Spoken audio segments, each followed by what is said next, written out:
Do reminders keep you in check, or do they just feel like nagging? Welcome to the Parable Podcast. I'm your host, Danielle Zapchenk, and today I'd love to share one of my recent messages from our home church as we head into the new year here at the Parable Podcast. Please enjoy this message wherever it may find you today.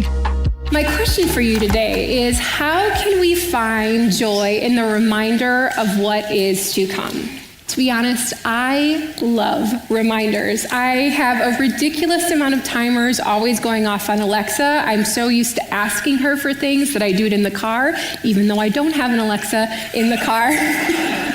I have scheduled tasks weekly, monthly, yearly, and you may say, wow, Danielle, that feels like a bit much. But when I get the tasks and the to-dos out of my head, it allows me to focus on what really matters. Now, when reminders are shared from other people, depending on the tone of voice, they can kind of feel like nagging. And maybe it's that painful feeling of where we've fallen short. And that is not my intention today. As we wrap up this Finding Joy series, I wanted to impart on you some of the reminders that you can carry into your heart into 2025 and beyond.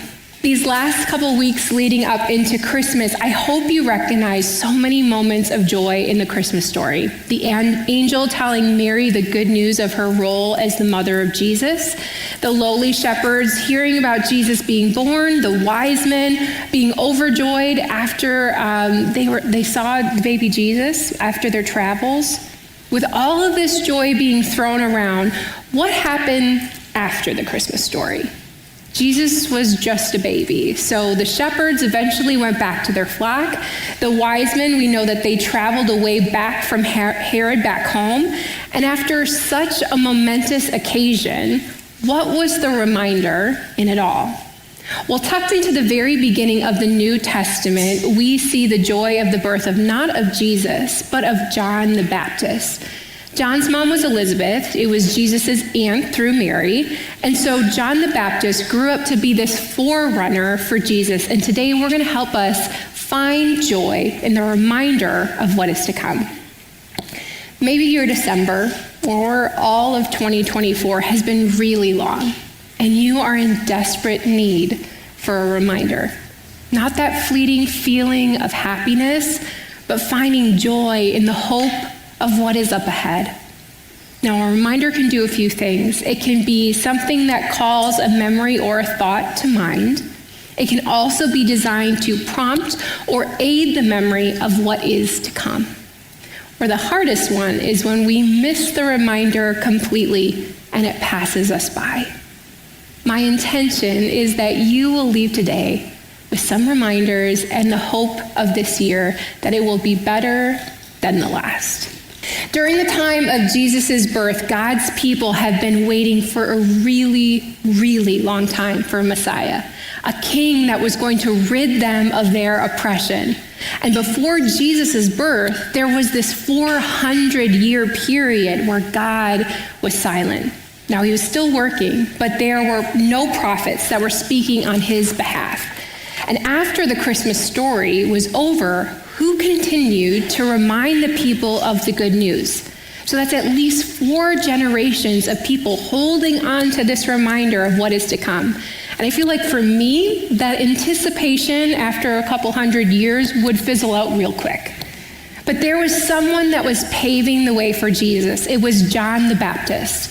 John was very dedicated to his faith. He led kind of this monk life, living out in the desert alone. And while Jesus and John were cousins, I doubt from that one family reunion that they had that one time, they didn't grow up together. But we know from the very start of John's existence in his mom's stomach that the Holy Spirit, that God was with him. It was strong within John. He survived on locusts and wild honey, and if you're looking for more protein in 2025, locusts are your thing for you, okay? His clothing choices were noted as camel hair clothes with a leather belt tied around his waist. While his appearance may have seemed very odd to us, it was really for the Jewish follower of that day, and his clothing reminded them of something. So I'm not really sure if he was closer to Bear Grylls or Russell Brand, okay? Somewhere in that. He too wore similar clothing that set him apart from everyone else, which made everybody stop and listen, and intriguing to what he had to say. John's boldness was definitely very unusual. He was eccentric and he didn't mince words. And I'm not sure if I crossed paths with John, if I would even listen to him. He was a bit of a weird dude. He was not a safe bet. But I think sometimes faith is like that. It is not always a safe choice. There's so many integral people of the Bible that God used so powerfully that were not clean cut. They didn't have great people skills, didn't have a theological degree, and most of the time, they were nobodies. God used the unusual, the unlikely, and the eccentric. People who lived off the grid and prepared the way for the people of Judea and Jerusalem. This brash, camel-haired, clothed John the Baptist was a strategic part of paving the way for Jesus' ministry. And so today, I wanted to share with you some thoughts from John's life that can give us some reminders for what is to come. In the book of Matthew, it says, while Jesus was living in the Galilean hills, this is before anybody knew who Jesus was, John, called the Baptizer, was preaching in the desert country of Judea. His message was simple and stern, like his desert surroundings. Change your life. God's kingdom is here. John's proclamation fulfilled a promise made by the ancient prophet Isaiah, who had said, there will be a voice calling out from the desert. Prepare the road for the Eternal One's journey. Repair and straighten out every mile of our God's highway. John's presence was a reminder to the people of Judea because they had been waiting for so long. But the way John presented himself reminded them of what the prophet Isaiah had said 100 of years earlier. A voice of one will be calling in the wilderness, prepare the way for the Lord. And like I mentioned earlier, one of the ways that a reminder can help us is by calling a memory or a thought to mind. And for them, this was the memory of Isaiah's words. It was like a light bulb moment went off, and it was time to pay attention. After looking at this verse, a couple thoughts come to mind for me. The first is preparing the way. I think if we think about a road being built, it takes a long time, especially in the Chicago area, right? And they don't just start on day one, start laying down concrete. No, there is preparation that needs to be taking place. John was the precursor for preparing the way forward and getting everybody ready for what is to come. And that's exactly what John did. So as we go into this new year, how are we preparing the way for God to continue his relationship with you? The amazing thing about Jesus is that there is no separation between us and him. There is not like this godlike authority that is just sitting up there waiting for you to make a mistake. And if you grew up with that notion, it's really hard to dismantle that idea. So it's this constant process of having this relationship, of removing this thing over and over. Maybe it is the roadkill of our mistakes, the collateral damage of relational collisions, and finally getting out of that big detour you thought would be a great idea, but it really wasn't. Maybe it's time to find the joy in preparing the way for Jesus in your own life. And that goes right into the second thing that I notice is how John is saying now is the time to change your life. John's preaching out in the desert, and he was brutally honest. He didn't worry about what others thought because his sole focus was preparing people's hearts to be open to what Jesus was going to do. I don't love making New Year's resolutions for the new year because sometimes I think what happens, at least for me, is we take such a large leap. Like, I am never going to eat sugar again. I am always going to drink 80 ounces of water daily. And for the rest of my life, I promise, you fill in the blank. We create these absolute goals, but we miss All these baby steps along the way to get there. And then we get frustrated with ourselves on day 2. We feel like a failure because we're never going to change our life. But what I like about this verse in the Voice translation, it says, repair and straighten. Our son Reed, who's 11, recently got braces this year, and I'm sure for those of you that experienced the joy of orthodontic care as a child, you've had the pleasure of headgear, all right? You know that adjusting your teeth is not an overnight process. It is tiny micro turns, a little bit of tightening here and there, so many little steps along the way to get you to the place of your goal. And maybe you feel like that's now, like your time of your life, you are looking for a change, and you want to embrace your relationship with Jesus. But just know that repairing and straightening, it is a process. It's not a fleeting New Year's resolution. And at the opposite end is what happens when we don't repair and straighten.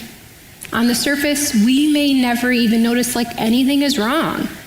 But when you lash out in anger, when you feel handcuffed to past hurt, when change petrifies you because there's this constant reminder of failure that has taken up residence in your mind, if there's no joy or hope growing out of your life, what's the harm in taking that next step to Jesus to change your life, to repair and straighten, to find the joy in your life? It's not for the faint of heart. It's a lot of work. And it's not that we're trying to be perfect. It's just we know that through this whole process that there is hope on the other side. The second way a reminder helps is it is designed to prompt or aid the memory of what is to come. When I was in high school and I decided to leave for the night with my friends, but most likely my boyfriend, my mom would yell out, "Danielle, remember who you are." And it was like grating in my brain because I was just like, "Mom, please, of course." As a 15-year-old, of course I know who I am. And I was just like, I am never, ever going to say that to my children. And I think for my mom, it was her silent prayer of whatever happened that night, whatever I was about to do, I would be prompted to be reminded of who God has called me to be deep inside. And you want to know who says that to our kids now? Me. All right. Remember who you are is designed to prompt me for what is to come. And that's what John's goal was too, to remind everyone of the light that is coming. A lot of people thought for sure that John was the coming king, but he clearly made it known that he was not the Messiah. In John 1:8, it says he merely pointed to the light. And Scott did such a beautiful job of that, showcasing what the light was a couple weeks ago. And as we think about 2025, what is your life pointing towards? Is it the light? You may have heard the saying, when you point a finger at someone, there are 3 pointing back at you. In the Navajo culture, pointing the finger is very, very powerful. And in most cases, it should be strenuously avoided, and it will probably get you into trouble. In the Navajo Code of Law, the judge will admonish you and remind you that pointing is not great and remind you of that adage. I would take a similar approach to that, just twist it a little bit. Are we choosing to point our lives towards Jesus? Or are we just pointing one finger and then there's 3 kind of pointing back at us because we're thinking about, the things that are in our life, our responsibilities, our needs, our negative traits. John's boldness allowed people to take an honest assessment of where they were and shift that mindset towards God. Which leads me to the verse that drives this reminder home even more. John 3:30 says, "He must increase, but I must decrease." Meaning that John the Baptist's purpose in this world was to exalt Jesus, not himself. We now know the whole story of Jesus. But John didn't have the whole story yet. Yet he still had this single-minded devotion to God to increase God's glory over his.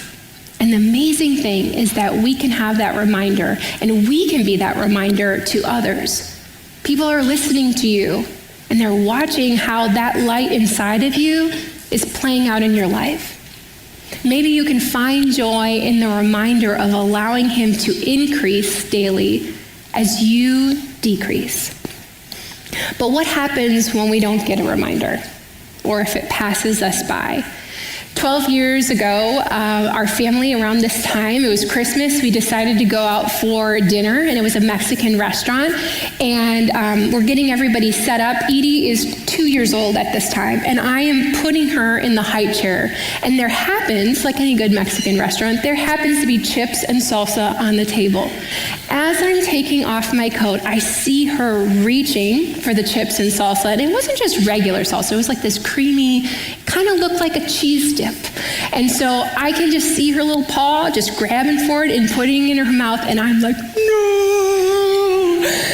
Well, it wasn't salsa. It was a creamy habanero sauce, okay? She felt that real quick. She doesn't have any taste buds, but she's fine, okay? She's good. But she did find the love of horchata that night because that was the only thing to calm it down. But that's what happens when we don't get a reminder, right? We get burned. We think about all the ways of your life that if you didn't have a reminder, expiration dates on the milk in the fridge, that would be gross.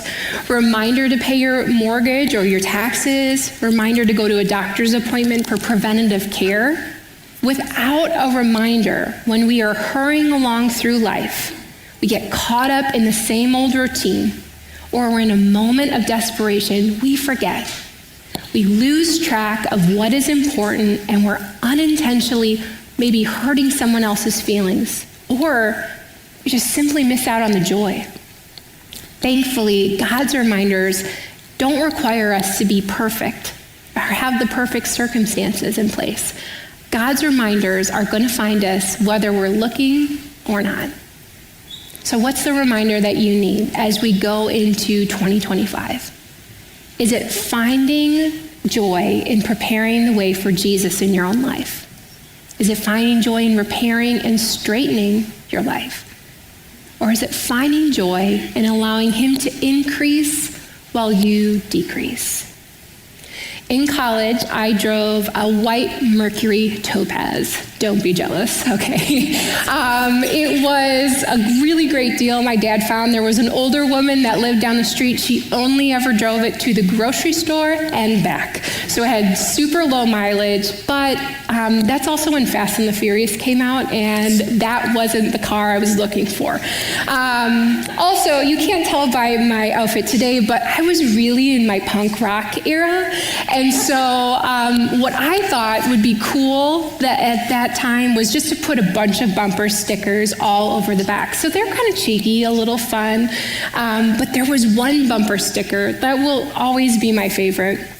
It was just all black, and I could tell when people read it if we were sitting in traffic, because I knew that they would laugh, and I was like, yes, okay. But it was black, and it was just an illustration of Jesus' hands, and it was pierced. And in bold letters, it said, "Body piercing saved my life." Now, as humorous as that was, that is the greatest reminder that I can give to you as we usher in 2025. John the Baptist's life paralleled Jesus, his life, in a few different ways. They both had a miraculous birth. They both had a deep desire for people to know God, and both had an eventual death at the hands of another. John's life opened the door for God's plan to remind us of why Jesus ever came in the first place. To be the king that so many were waiting for, eventually dying a brutal death because he loved us so much.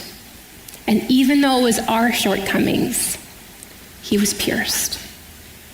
He knew that we would still miss all of the reminders, and yet he would still die for us so that we could know true joy and find hope in what is to come. Isaiah said that there would be a voice calling out in the wilderness, and that voice was John the Baptist, who was pointing people towards the light, and so that they could embrace their faith. So do you hear the voice today? Do you hear that voice calling out, trying to break out from all of the surrounding noise that is everywhere in our world? It's quite possible. It's God God's voice is nudging your heart today to find your faith and find joy in the reminder of what is to come. I hope you enjoyed this message, or if you just love the Parable Podcast, please spread the word about it. If you want to show your support for the Parable Podcast, simply share it with a friend. That is really how people find it the best way possible. Every Wednesday, we are back with some amazing parable stories to share. So to connect with me, simply visit daniellezapchenk.com for details. And here are some reflection questions from the message today. What is the reminder you need today to hold on as we head into 2025? Is it to find joy in preparing the way for Jesus in your own life? Is it to find joy in repairing and straightening your life? Or is it to find joy in allowing Him to increase while you decrease? That is it for today. I appreciate you spending your time with me. Remember to use your reminders to notice God in your own parable story. We'll see you next week on the Parable Podcast.